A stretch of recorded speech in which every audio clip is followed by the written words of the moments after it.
આવો સલામ કરીએ તે વીરોને જેમના કારણે ભારત ગણતંત્ર થયું। માનનીય મુખ્ય મહેમાન શ્રી, મારી શાળાના આચાર્ય શ્રી, પૂજ્ય શિક્ષકગણ તેમજ મારા વહાલા વિદ્યાર્થી ભાઈઓ અને બહેનો તેમજ ગ્રામજનોને અંકિત ચૌધરીના નમસ્કાર। આજે આપણો દેશ ગણતંત્ર થયો હતો ત્યારે સૌ પ્રથમ 26મી જાન્યુઆરીની બધાને હાર્દિક શુભકામના। મુસાફર હું મુસાફર છું લહેરની વાત લેવી છે, મુસાફર હું મુસાફર છું લહેરની વાત લેવી છે, અને મળે જો સથવારો સારો તો એક બે વાત કેવી છે। આકાશમાં ચાંદ તારાને નીચે ધરતી મારી છે, સમુદ્ર તો અહીંયામાં છે એવી ગુગવાટ લેવી છે, અને હું તમારા જેવો છું મારી તાસીર જુદી છે, બધી દુનિયા તમારી છે મારે કાંઈ ન જોઈએ, તમારા બાગની એક જ ઘડી સંગાથ લેવી છે। મુસાફર હું મુસાફર છું લહેરની વાત લેવી છે। આજે હું છત્રપતિ શિવાજી મહારાજ વિશે જે બે ત્રણ વાક્યો કહું અને તે તમે શાંતિથી સાંભળો તેવી મારી નમ્ર વિનંતી કે જેના નામમાં શિવ હોય એના કાર્યમાં ધર્મ હોય, કે જેનું નામ સાંભળીને ઔરંગઝેબની ઊંઘ હરામ થઈ જાય એ હિન્દુ હૃદય સમ્રાટ છત્રપતિ શિવાજી મહારાજ જ હોય। એ ધનકુખ જીજાબાઈ ને ત્યાં શિવાજી જન્મ્યો હતો, તલવાર કેરી ધાર પર હિન્દુ ધર્મ રાખ્યો હતો, અને પડકાર દેતી પુત્રને એ મારા શિવા લડજે તું મેદાનમાં, અમ દેશની વીર મમણી અમર છે ઇતિહાસમાં। જીજાબાઈએ શિવનેરી કિલ્લા અને શિવના મંદિરમાં બાળકને જન્મ આપ્યો હોવાથી તેમના બાળકનું નામ શિવાજી પાડવામાં આવ્યું।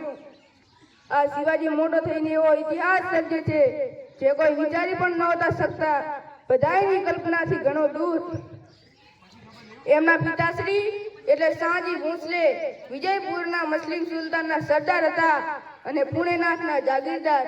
કવિ ઝવેરચંદ મેઘાણી લખે છે કે આ ભમાવું ગેલ ચાંદલો ને જીજાબાઈને આવ્યા બાળ રે, જીજાબાઈને આવ્યા બાળ, બાળુડાને માથે ચોળે કણણ ડુંગરા ડોલે, શિવાજીને નિંદ્રો નાવે માતા જીજાબાઈ ઝુલાવે।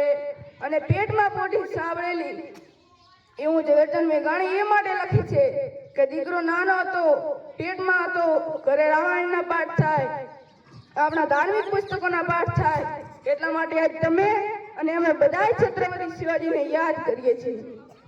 સંસ્કાર એવા દેવામાં આવ્યા, માતાઓની હાજરી છે ને એક માતા 100 શિક્ષકની ગરજ સારે છે। સંસ્કાર એવા દેવામાં આવ્યા, એક શિક્ષક જેટલું બાળકને ન ભણાવી શકે એનાથી પણ વધારે એક માતા ભણાવી શકે છે।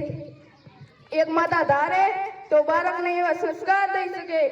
શિવાજી મહારાજ ખાલી 5 દિવસના હતા, જ્યારે શિવાજી મહારાજ ખાલી 5 દિવસના હતા અને એમની માતા જનેતા જીજાબાઈ એમના ધાવણના ઘૂંટડે ઘૂંટડે સંસ્કૃતિનું ને રામાયણનું પઠન કરાવતી હતી, પણ ધાવણના ઘૂંટડા દેતા દેતા બાજુમાં એક નાની વાટકી રાખી અને વાટકીમાં થોડું અફીણ એટલે ઝેર નાખી દીધું અને રૂની આમ એક ડિવાઈડ કરી આમ ધાવણના ઘૂંટડા દેતા દેતા 5 દિવસના શિવાજી મહારાજમાં ઝેરનું એક ટીપું દેતી હતી અને આ ઘટના દાસી જોઈ ગઈ। દાસીએ જીજાબાઈને પૂછ્યું કે માં, દીકરો તારા પણીનો છે કે પારકો? કોઈ પોતાના દીકરાને ઝેર આપે ખરું?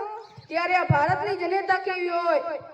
આ ભારતની જનતાએ જવાબ દીધો હતો કે આભળ દાસી, આ દીકરો મારો છે અને મને મારા ધાવણ અને એના બાપના લોહી ઉપર પૂરેપૂરો વિશ્વાસ છે કે આ દીકરો જ્યારે મોટો થઈ દેશના કાજે સીમાડા ઉપર તલવાર લઈને ઊભો થઈ જાય ત્યારે કોઈની તાકાત નથી હામી છાતીએ મારી શકે, પણ કદાચ કોઈ કાવતરું કરીને એને ખોરાકમાં ઝેર ભેળવીને મારવાની કોશિશ કરે ને તો એને કંઈ અસર ના થાય, એટલા માટે અત્યારથી જ એને ઝેરનો બંધાણી બનાવી દેવો છે।